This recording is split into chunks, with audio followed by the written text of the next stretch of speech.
NASA still needs to work on what seem to be never-ending issues despite spending a decade and more than $1 billion prepping the SSLS and mobile launch tower for the Artemis 1 mission. The SSLS still needs to be operational. The mobile launcher created in conjunction with it is a complete disaster that has cost millions of dollars in revisions and development expenditures. Welcome back to another exciting video from WealthValue.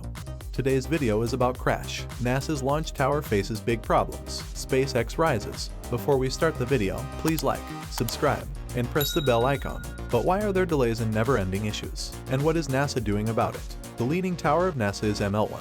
It took about $1 billion to build and alter the ML1, and when it was finished, NASA released alarming news. The tower tipped over. The movable launch structure was constructed to launch the massive SSLS next-generation rocket into space. Its purpose was to facilitate space launch system testing and maintenance while giving the 355 feet tall rocket access to communications, power, fuel, and cooling. Even though NASA stated in a statement that the issue was not severe enough to warrant redesign or modification, more components would be added to the learning structure. They clarified that the leaning of the launch tower was normal for such a massive structure, and was probably caused by welding the several levels together and changing them one at a time.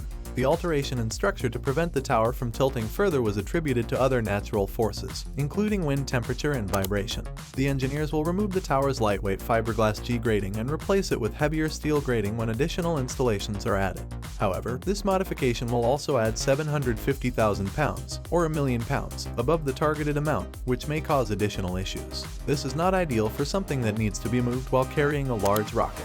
Even though it took a long time and was expensive, NASA needs another launch tower for a different version of the SLS that has a more potent upper stage to expand the rocket's height by 40 feet for future voyages. As a result, it will be replaced after 3 missions. But how could a specific change cost $54 million instead of $914 million? Moreover, a leaning tower that is only used 3 times. Oops. A crucial part of the ML, like the umbilicals, had to be modified due to NASA's late finalization of the SSLS and Orion requirements. Additionally, the agency needed a thorough procedure for integrating the work of several contractors into a single, unified design. They were removing themselves from the spotlight. NASA heavily criticized the cost-plus agreement with Vinco, a business providing ground support equipment designs. However, NASA is partially faultless. While fully knowing that the subsystem designs were incomplete and required additional testing, the agency selected unproven designs from Vencorp to expedite the building and manufacture of contracts. They refused to be punished or criticized for their mistakes, even after they caused major delays and expensive rework. Even though the structure was behind schedule and significantly over budget, the staff at the Kennedy Space Center gave Vencorp excellent or very good ratings, stating that Vencorp did well due to the hurdles that had to be surmounted. This oversight on the part of NASA fueled the raging accusation that the SLS project was solely developed to increase employment rather than strengthen U.S. presence. The larger Block 1B SSLS rocket will fit on the second mobile launcher that NASA is currently developing. The project was scheduled to be completed by 2023 with an estimated $383 million budget, but issues have already begun to arise. Building method ML2. NASA insisted on developing a bigger and more capable rocket even though the present SLS rocket has yet to be launched or tested to the fullest extent possible, necessitating the creation of a new mobile launcher. 2020 saw the awarding of the new contract to Bechtel National. The ML2's design work still needs to be completed. Neil Beal reportedly has difficulties and performance problems due to underestimating the project's complexity. What the heck happened there? The pandemic also significantly delayed the company's plans. NASA has already written to Beal to evaluate the project's dangers and to hurry up the projects that can be deployed as soon as possible. However, this does not entirely account for the delays. The ML2 project is already done. I am composing a critical report. According to NASA's Inspector General, the project is now years behind schedule before it even takes off. The launcher weighs too much, and its new cost of $960 million and millions of dollars higher than expected. For more than 20 Falcon missions, that is sufficient.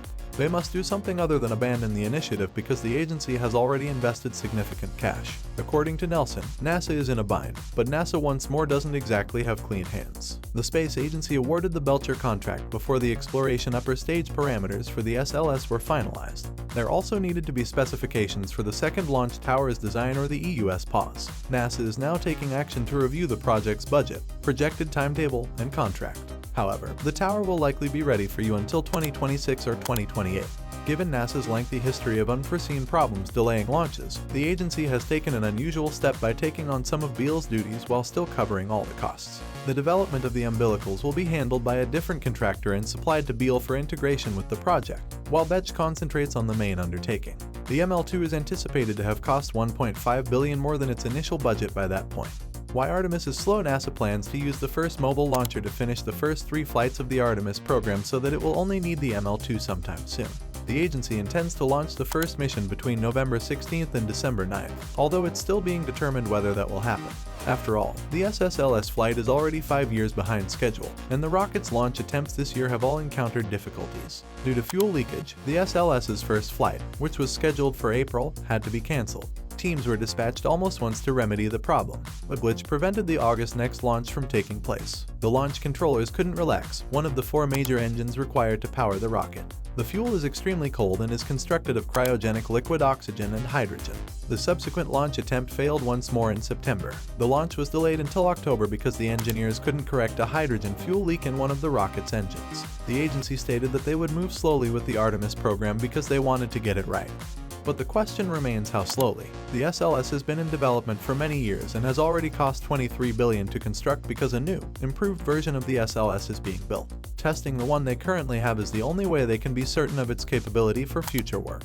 NASA will have to look at 2 of the rocket's boosters that are set to expire in that period if the rocket is not flown by the middle of December. The Northrop Grumman rocket boosters had a 2-year shelf life, with the first expiring on December 9th and the second on December 14th, and their expiration dates cannot be changed. Without using them completely, NASA will have to replace the boosters and postpone the launch by months or years until new boosters are available. The timer for the Artemis 1 launch is running out quickly. NASA needs to act quickly to justify the years and billions spent on the project and launched effectively this year. Thanks for watching the video.